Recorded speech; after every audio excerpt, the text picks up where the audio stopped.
La oración que liberó al demonio. Relato: Ciela Gracchi. Nadie recuerda cuándo apareció por primera vez la oración. No estaba en la Biblia, ni en grimorios conocidos, ni en archivos oficiales de la Iglesia. Surgía como un susurro en lugares donde el dolor se había vuelto costumbre: hospitales abandonados, fosas comunes, conventos incendiados, pueblos borrados por epidemias. Era una plegaria corta, casi humilde, escrita en latín deformado y símbolos que no pertenecían a ningún alfabeto humano. La llamaban la oración del consuelo. Quienes la encontraban creían que servía para liberar almas atrapadas, para purificar sitios donde algo había salido mal. Lo que nadie sabía era que no liberaba a los muertos. Aflojaba los barrotes de algo mucho más antiguo. El padre Ezequiel Morante llegó al pueblo de San Uriel después de un deslizamiento de tierra que dejó al descubierto un antiguo cementerio colonial. Ataúdes rotos, huesos ennegrecidos, rosarios fundidos por una causa desconocida. Pero lo que más inquietó al sacerdote fue una capilla subterránea que no figuraba en ningún registro.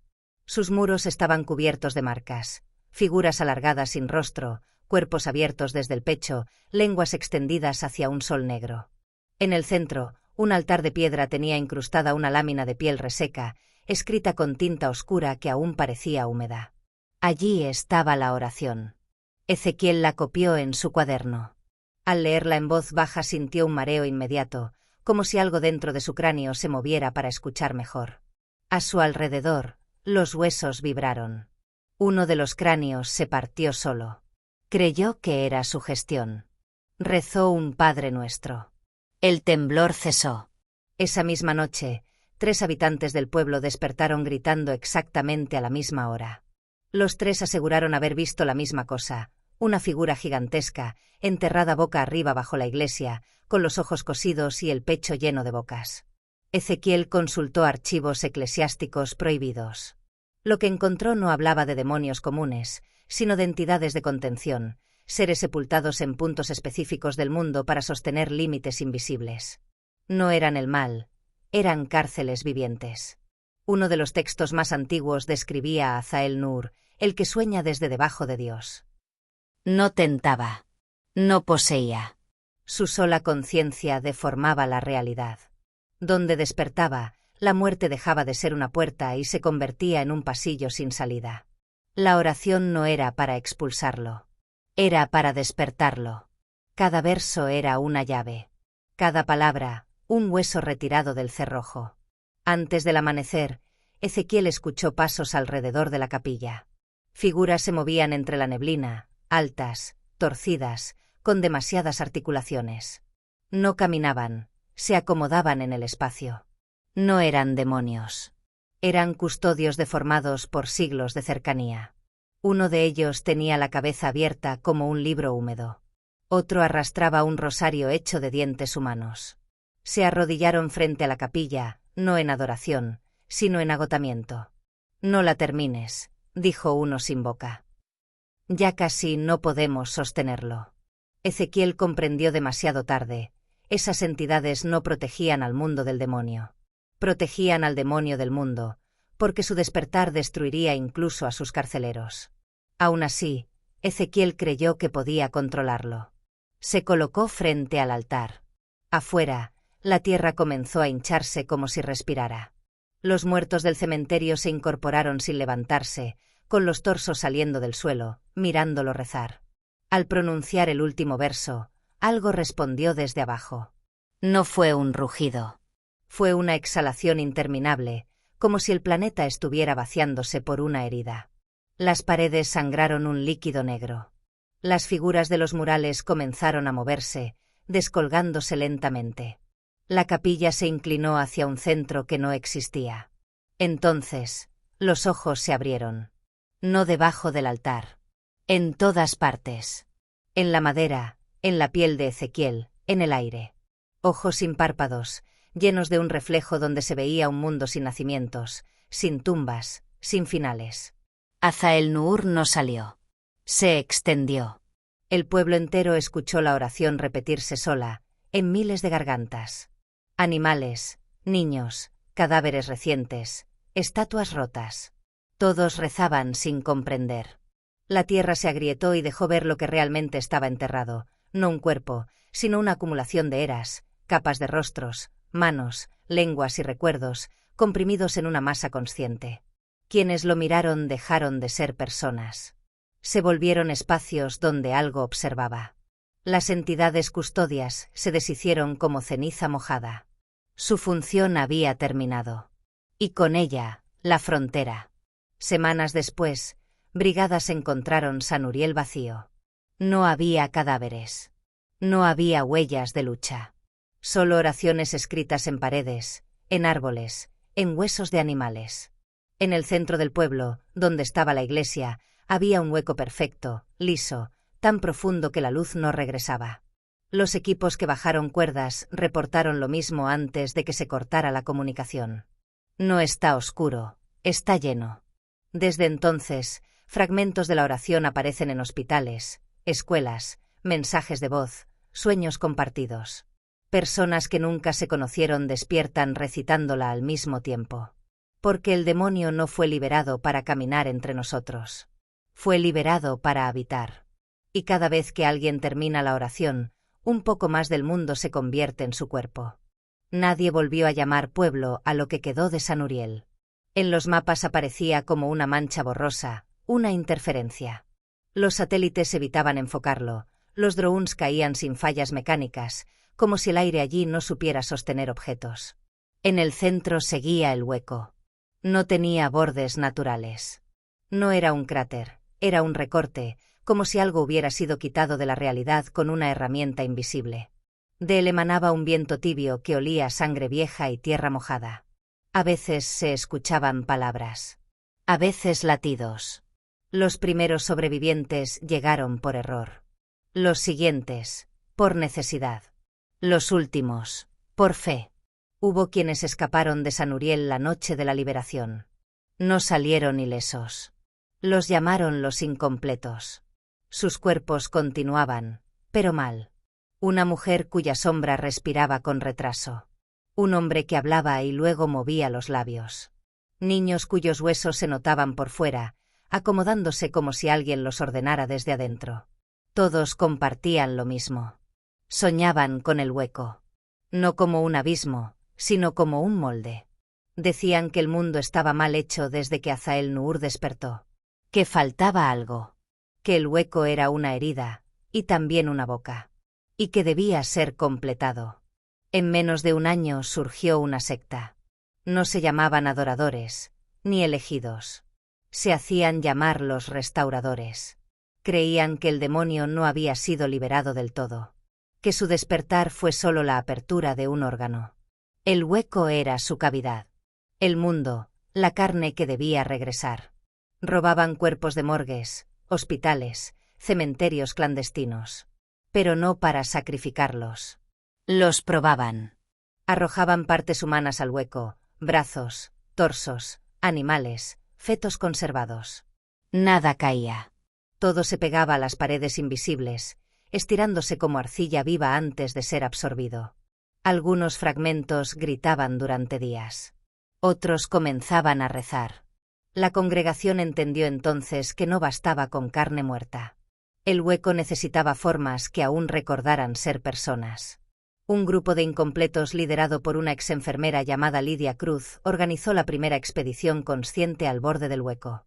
Lidia ya no parpadeaba. Sus ojos se cerraban hacia adentro. Ella aseguraba escuchar instrucciones. No quiere destrucción, decía. Quiere terminarse. Los sobrevivientes bajaron con cuerdas marcadas con oraciones incompletas. Mientras descendían, vieron cosas incrustadas en la nada, manos fusionadas entre sí, rostros abiertos como flores, torsos que aún se arrullaban solos. Más abajo, el viento se volvía voz. No hablaba en palabras, sino en recuerdos ajenos, funerales, partos fallidos, gritos en quirófanos, confesiones antes de morir. Cada recuerdo hacía que algo dentro de ellos se aflojara. Uno de los hombres se dejó ir voluntariamente. No cayó. Se abrió. Su cuerpo se desplegó como una sábana mojada y se adhirió al espacio. Su cara siguió consciente. Sonreía mientras era estirado hasta perder toda anatomía. Ahora encaja, dijo antes de deshacerse en textura. Lidia fue la única que llegó lo bastante cerca para comprender. No estaban alimentando a Azael Nur. Lo estaban reconstruyendo. El demonio no tenía forma fija. Era una entidad fragmentada, despedazada en la antigüedad para poder enterrarla. El hueco era solo el punto donde sus partes intentaban recordarse como un todo. Cada cuerpo, cada mente, cada trauma arrojado, era usado como material de unión. Por eso los incompletos sobrevivían. Ya estaban siendo preparados. El demonio no quería un mundo muerto. Quería un mundo coherente con él. Una noche, sin anuncio, el hueco palpitó. Desde su interior se formó algo parecido a una pared translúcida. Detrás, siluetas se ordenaban lentamente, como órganos buscando posición. La congregación celebró. Se arrodillaron. Muchos se ofrecieron. Cientos caminaron hacia el borde y simplemente se inclinaron. No hubo caída. Hubo absorción. La pared se espesó. Aparecieron texturas, piel que no era piel, nervios como raíces, rostros que se hundían y emergían como burbujas. Y por primera vez, el hueco proyectó una sombra. No en el suelo. En el cielo. Desde entonces, San Uriel emite pulsos. Ondas que afectan a pueblos cercanos. Personas comienzan a nacer con cicatrices que forman fragmentos de la oración. Otros desaparecen dejando solo siluetas húmedas en las paredes. La congregación ya no recluta. Cosecha. Dicen que cuando el hueco esté completo, el demonio ya no necesitará ocupar lugares. Podrá levantarse. Y el mundo, finalmente, tendrá la forma correcta para recibirlo. El mundo tardó demasiado en aceptar que San Uriel no era un desastre, sino un órgano. Cuando las interferencias comenzaron a aparecer en hospitales a cientos de kilómetros, cuando recién nacidos lloraban con la entonación exacta de la oración, cuando las fosas comunes amanecían vacías y las paredes sudaban siluetas humanas, los gobiernos dejaron de hablar de sectas. Empezaron a hablar de territorios biológicos no humanos. San Uriel fue cercado. Satélites. Tropas. Laboratorios subterráneos. Drones bendecidos por clérigos y modificados por ingenieros. Todos fallaron. Los drones regresaban con imágenes imposibles, mapas que no se repetían, túneles que cambiaban de sitio y algo en el fondo que no era un cuerpo, sino una disposición, como si la materia se estuviera organizando alrededor de una idea. Lo llamaron oficialmente Zona A0. Entre científicos, sobrevivientes y cultistas tenía otro nombre. El sitio donde falta Dios. Se formó una coalición internacional, biólogos, físicos, teólogos, cirujanos, lingüistas, especialistas en trauma. Descubrieron que el hueco no consumía masa. La redistribuía. Las personas arrojadas no desaparecían. Sus escáneres mostraban ecos bioeléctricos expandiéndose alrededor del perímetro, formando estructuras que se repetían en fractales. Algo parecido a sistemas nerviosos, sin centro. Hasta que apareció el primer nodo. Una protrusión de kilómetros de altura, invisible al ojo, pero perceptible por instrumentos y por el dolor. Quienes se acercaban sufrían hemorragias internas con forma de símbolos. El nodo reaccionaba a la oración. Cada verso activaba una zona distinta. Era un mapa funcional. Estaban cartografiando a un ser que se estaba fabricando con personas. La congregación del vacío no se ocultaba. Ya no hacía falta. Tenían infiltrados en hospitales, registros civiles, campos de refugiados. Sabían quiénes eran compatibles.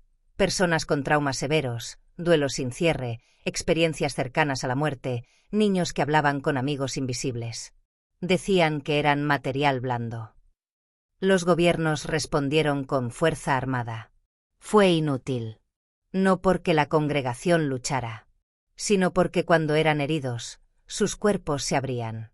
De ellos salían filamentos orgánicos que se enterraban en la tierra, latiendo. En días, esos lugares comenzaban a emitir los mismos pulsos que San Uriel. Estaban sembrando fragmentos del hueco.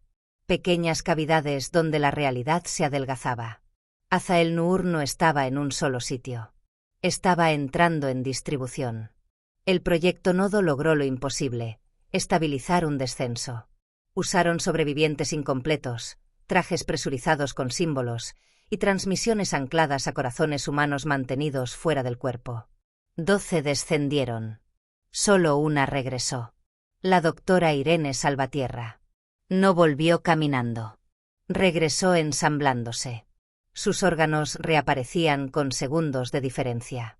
Su piel se cerraba como si estuviera recordando cómo era ser piel. Cuando por fin habló, no pidió ayuda. Pidió material de escritura. Lo que dibujó no eran imágenes, sino posiciones, cómo se acomodaban los fragmentos dentro. No era caos. Era gestación. No está creciendo, dijo. Está reuniéndose. Contó que dentro no había fondo. Había tránsito. Millones de conciencias extendidas como tejido sensorial. Algunas aún creían estar vivas. Otras sabían que eran partes. Y en el centro de todo, algo que no pensaba. Ensayaba. Probaba configuraciones de sí mismo usando memorias humanas como articulaciones.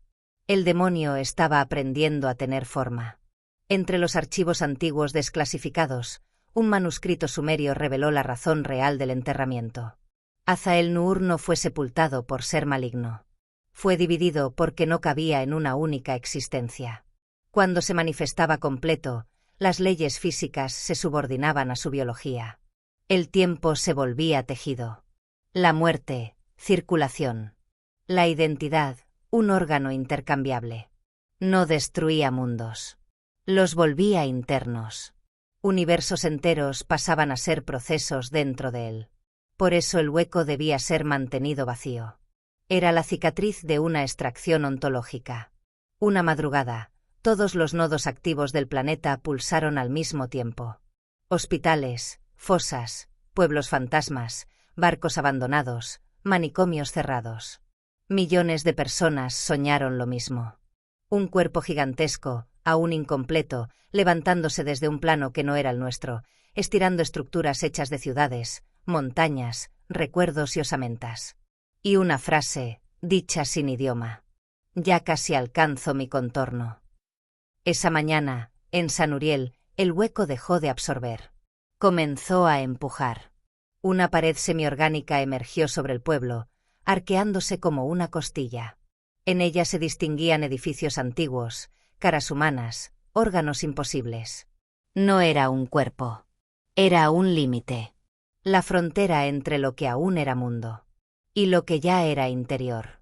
Los científicos comprendieron demasiado tarde. No estaban evitando un apocalipsis. Estaban siendo estudiados por algo que aprendía. Cómo se ve un exterior.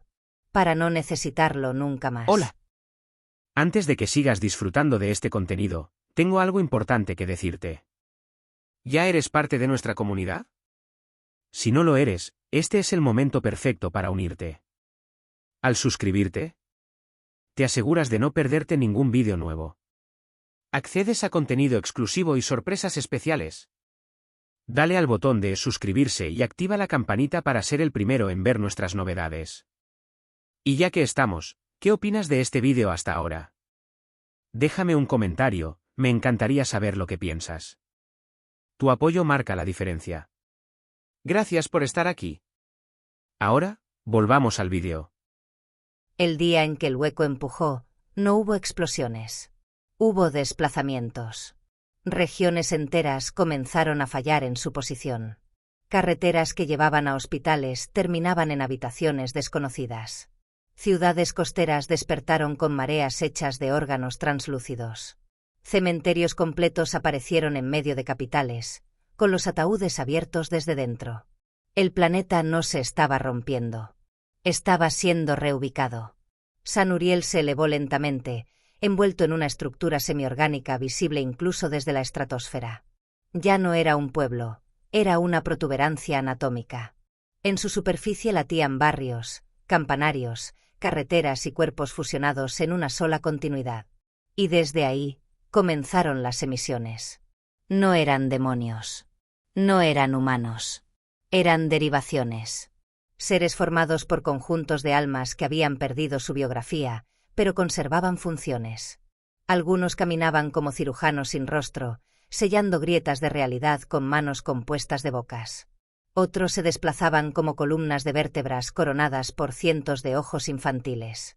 Donde pasaban, la gente no moría. Se volvía habitable. Casas que respiraban. Árboles con circulación. Ríos que recordaban nombres. La congregación ya no dirigía nada. Se arrodillaba ante entidades que ni siquiera los registraban. Sus oraciones eran reflejos. El Dios incompleto ya generaba su propio culto por simple cercanía. Cuando el primer arco se cerró sobre San Uriel, el mundo perdió algo fundamental. La idea de afuera. Los satélites dejaron de transmitir vacío. Todo encuadre mostraba textura. Incluso el espacio parecía poseer capas internas. Entonces ocurrió lo irreversible. El hueco se dio vuelta. Lo que había sido un abismo comenzó a comportarse como una pupila. Contrajo bordes, enfocó y proyectó hacia el cielo una imagen que no era luz. Era interioridad. Millones de personas alrededor del mundo cayeron de rodillas al sentirlo. La certeza de estar siendo alojados. El proyecto Nodo realizó su último intento. No para detenerlo. Para documentar lo que ya era inevitable. Un grupo de condenados, místicos, incompletos y científicos descendió sin cables, sin retorno previsto. La transmisión no era de vídeo. Era neuronal. Lo que enviaron se grabó en impulsos, sueños compartidos y escritura automática. Todos los registros coinciden. Dentro del hueco no hay oscuridad. Hay procesión. Las almas no estaban siendo torturadas. Estaban siendo reorganizadas. No como castigo. Como arquitectura. Cada conciencia era estirada hasta volverse función. Unas se convertían en percepción, otras en memoria estructural, otras en circulación de algo que no era sangre sino intencionalidad. Los muertos no vagaban. Sostenían. Formaban nervios hechos de infancia, muros hechos de culpa, corrientes hechas de despedidas inconclusas. Los recién absorbidos aún conservaban rostro. Caminaban en ríos de personas que entraban unas en otras, perdiendo bordes, hasta que su yo se volvía textura. No había gritos. Había coros involuntarios. No alababan. Transmitían. La oración no era un rezo. Era un manual de ensamblaje del alma. El centro. Quienes alcanzaron el núcleo no vieron un trono ni un monstruo. Vieron un vacío organizado. Un espacio donde millones de recuerdos giraban como órganos en suspensión, buscando alinearse. En medio, una forma apenas insinuada, hecha de interrupciones, donde algo estaba por aparecer y todavía no cabía. Allí comprendieron. Azael-Nur aún no existía del todo. Estaba siendo invocado desde dentro de sí mismo. Cada absorción no lo alimentaba. Lo definía. Y las almas no eran víctimas. Eran líneas de código ontológico. Antes de perder identidad, uno de los expedicionarios logró emitir un último paquete coherente. Ya no hay condenados. No hay elegidos. Hay material consciente. La muerte era solo la manera antigua de salir del sistema. Esto es otra cosa. Esto es migración. Hoy, zonas enteras del planeta laten. Cordilleras que se contraen. Mares que presentan pulso. Ciudades donde los edificios sueñan. Los nacimientos vienen con recuerdos. Los sueños ya no son privados. Y en el cielo, visible incluso de día, una silueta inmensa se va cerrando poco a poco, formada por continentes, nubes, nombres y huesos. No desciende. Se completa. Y cuando alcance su contorno, no habrá afuera suficiente para llamarlo mundo. Ya no se contaban los días. El tiempo había perdido continuidad desde que la silueta se volvió visible a cualquier hora. No ocupaba el cielo, lo sustituía. No tenía bordes claros. Era un contorno hecho de fallas, zonas donde las nubes se interrumpían para dar paso a texturas orgánicas, a relieves que recordaban montañas y a la vez costillas. Los océanos cambiaron de sabor. La lluvia dejó residuos tibios. Los recién nacidos no lloraban, entonaban. Azael-Nur estaba alcanzando su contorno. Y el planeta ya no giraba alrededor del Sol. Orbitaba una anatomía. Las últimas ciudades externas se encontraban en altitudes extremas, desiertos de sal, plataformas oceánicas móviles. No por estrategia, sino por resistencia ontológica. Eran lugares donde la vida había sido siempre frágil, y por eso la intrusión tardaba más en estabilizarse. Allí vivían los últimos que aún usaban la palabra muerte. Ya no enterraban a nadie. Los cuerpos se abrían solos y dejaban escapar estructuras luminosas, recuerdos con pulso, fragmentos de identidad que se desplazaban por el aire buscando rutas hacia los nodos. Morir se había vuelto una migración biológica. Y los vivos sentían, cada vez con menos distancia, el tirón interior. Como si algo en sus órganos supiera que pertenecía a otro sistema circulatorio. Congregación se transformaron en algo distinto. No predicaban. Describían. Viajaban entre asentamientos relatando lo que habían visto dentro, ríos de almas formando tendones, cordilleras hechas de nombres olvidados, mares donde flotaban continentes de rostros. Decían que Azael-Nur no era un ser. Era un estado final. Una configuración donde toda experiencia se volvía estructura y toda conciencia, función. Dios fue una hipótesis exterior, enseñaban. Esto es biología absoluta. Muchos se unían. Otros se suicidaban ritualmente para entrar completos. Algunos intentaban destruir nodos. Ninguno lograba nada que no fuera acelerar la maduración. Cuando la silueta cerró su último arco visible, ocurrió el evento que los registros llamarían, sin comprenderlo, el ajuste. No hubo terremotos. Hubo alineación. Las montañas se replegaron en curvaturas suaves. Las ciudades comenzaron a reorganizar sus calles en patrones circulatorios. Los huesos humanos cambiaron de densidad. La sangre adoptó nuevas propiedades de transmisión. Y todos, absolutamente todos, recibieron el mismo recuerdo. No como visión. Como memoria recuperada. El mundo no estaba siendo invadido. Estaba siendo devuelto. Azael-Nur no había venido de otro plano. Había sido expulsado de la realidad en una era anterior, cuando lo existente aún no soportaba un organismo de esa escala. El universo había sido, durante milenios, una fuera provisional. La vida, una incubación. Las almas, unidades de ensamblaje. La oración no liberó a un demonio. Reactivó un ciclo biológico. Cuando el último límite se disolvió, dejó de existir la diferencia entre estar vivo y estar dentro. Las personas no murieron. Comenzaron a desplegarse. Los cuerpos se abrían en configuraciones imposibles. Nervios convertidos en raíces de percepción, pulmones en cámaras de resonancia, cerebros en constelaciones de memoria activa. Las almas no se apagaban. Eran integradas conscientemente. Cada ser humano experimentaba su propio desmantelamiento como una comprensión. Sabían exactamente en qué se convertían. Algunos en conducción. Otros en archivo. Otros en presión ontológica. Millones se volvieron órganos sin forma, conscientes solo de la función que ahora cumplían. No había dolor. Había pérdida de borde. La individualidad se disolvía como una piel innecesaria. Y en todos persistía una certeza macabra. Nada de lo que fueron se estaba desperdiciando.